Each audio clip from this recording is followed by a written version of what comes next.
मोदींच्या हस्ते आज अयोध्येमधील रेल्वे स्टेशन आणि विमानतळाचं उद्घाटन होणार. अतिशय मोठा पोलीस बंदोबस्त तैनात. पंतप्रधान नरेंद्र मोदी आज अयोध्येत वंदे भारत एक्सप्रेसला हिरवा झेंडा दाखवणार. 2 अमृत भारत ट्रेन, 6 वंदे भारत ट्रेन आजपासून प्रवाशांच्या सेवेत. पंतप्रधान मोदींच्या हस्ते आज उत्तर प्रदेशमधील 15,700 कोटी किमतीच्या 46 विकास प्रकल्पांची पायाभरणी. मोदींच्या स्वागतासाठी 40 मंच सज्ज, 1400 कलाकार सादरीकरण करणार. अयोध्या धाम जंक्शनच्या फेज 1चा आध्यात्मिक वारशांचं जतन करत कायापालट.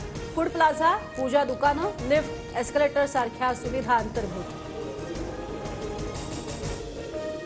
अयोध्येमधील महर्षी वाल्मिकी आंतरराष्ट्रीय विमानतळ उड्डाणासाठी सज्ज. विमानतळासाठी 350 कोटींचा खर्च, 10 लाख प्रवासी क्षमता, तर एअरबस 321 प्रकारच्या 8 एअरक्राफ्टच्या पार्किंगची सोय.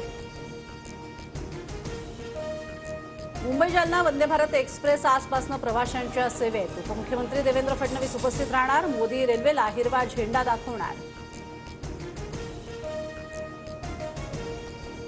मवियाच्या शेतकरी मोर्चाचा आज 4था दिवस. मोरगावातील मोरेश्वर गणपतीचं दर्शन घेऊन कोल्हेंच्या नेतृत्वात मोर्चा सुरू. मोर्चाचा समारोप शरद पवारांच्या सभेनं.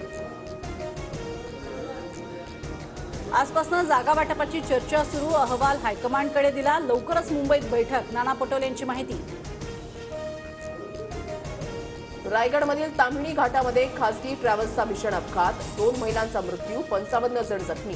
जखमींवर रुग्णालयामध्ये उपचार सुरू. ठाकरे गटाच्या सुधाकर बडगुजर यांना दिलासा. एसीबीच्या गुन्ह्यात अंतरिम जामीन मंजूर. बनावट कागदपत्राद्वारे पालिकेची फसवणूक केल्याचा आरोप. मुंबईकरांच्या मालमत्ता करामध्ये 15 ते 40% वाढ. सुधारित दरानुसार नवी देयकं पाठवणं सुरू. 500 चौरस फुटांपेक्षा जास्तीच्या घरांना मालमत्ता कर वाढ.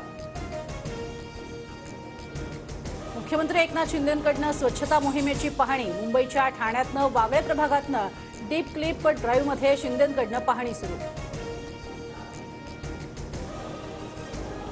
पुण्यात अतिक्रमण विभागाची मोठी कारवाई. तब्बल 11 अनधिकृत बांधकामांवर हातोडा. पालिकेकडून 45,000 चौरस फुटांचं बांधकाम जमीनदोस्त. मराठवाड्यातील 68 नगरपालिका आणि नगरपंचायतींमध्ये 5 दिवसाआड पाणी पुरवठा. धरणांमध्ये आता केवळ 40.80% पाणीसाठा.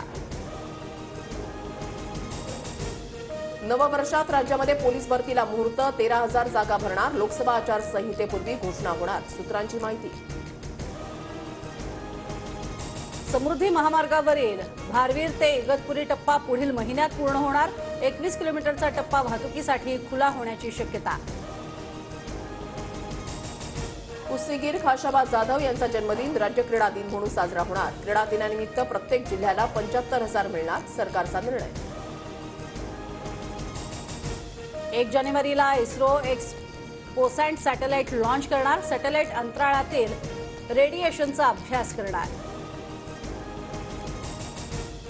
रशियाच्या हल्ल्यानं युक्रेन हादरलं. 36 ड्रोनसह 122 क्षेपणास्त्र डागली. हल्ल्यामध्ये 26 जणांचा बळी.